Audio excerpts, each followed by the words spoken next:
Hello everyone and welcome back to another session of Dark Souls 3 PvP and another weapon showcase. This time we are using Valorheart, which is a weapon that gained a huge amount of popularity when the first DLC came out, and then almost instantly lost all of it.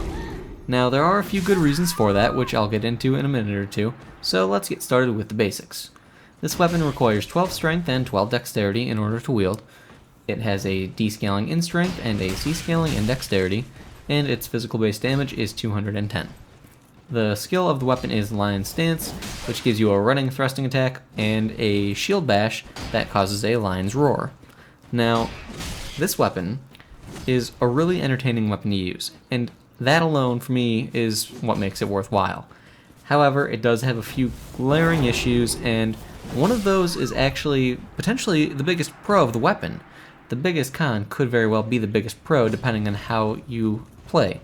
And with that, huge thing right up front and center, it's kind of hard to overlook. So what I'm talking about, what I'm referring to, is the ability to automatically block as you're attacking. It sounds like a great thing. In practice, it's not always a great thing. So the reality of it is that even though it sounds like it's the best thing in the world to automatically block as you attack, it will drain your stamina like there is no tomorrow. So that is, without a doubt, either the biggest pro or one of the biggest pros of the weapon that you can automatically block. However, it's also the biggest con of the weapon that you automatically block, because if you don't watch your stamina management, you will fail to use this weapon successfully. There are no other ways around it. It's just, that's how it is.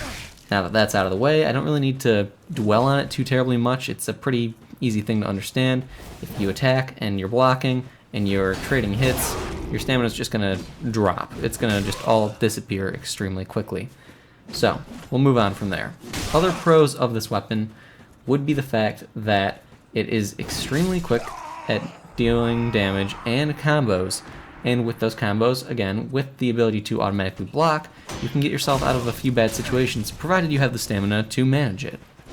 Other than that, though, the only other pro that I can really think of that's, the only other pros I could think of that are worthwhile, would be that the Roar for the shield bash does a massive amount of stamina damage if your opponent blocks it, and it will, of course, do very well with the Leo Ring. The Leo Ring damage potential of this weapon is incredibly high, because a lot of its attacks are strong thrusting attacks naturally, and the Leo Ring is only going to accentuate that. So, it is what it is. Now, the cons of the weapon, of course, auto-blocking, potentially the biggest.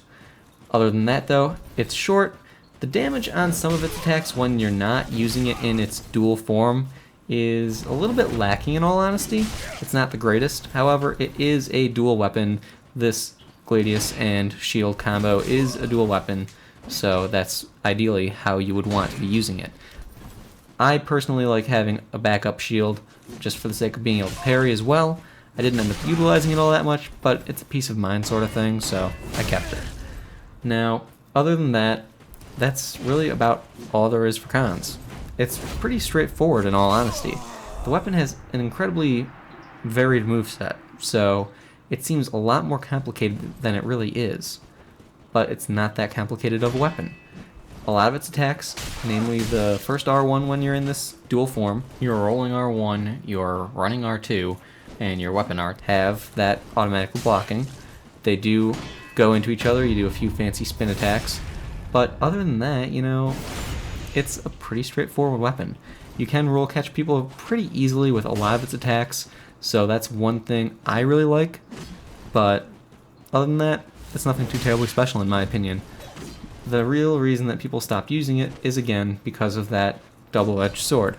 So, it is what it is, guys. Either way, this is the last fight in the video. I hope you all have enjoyed this one, found it helpful in one way or another. Please like, subscribe, and all that good stuff, and I will see you all next time.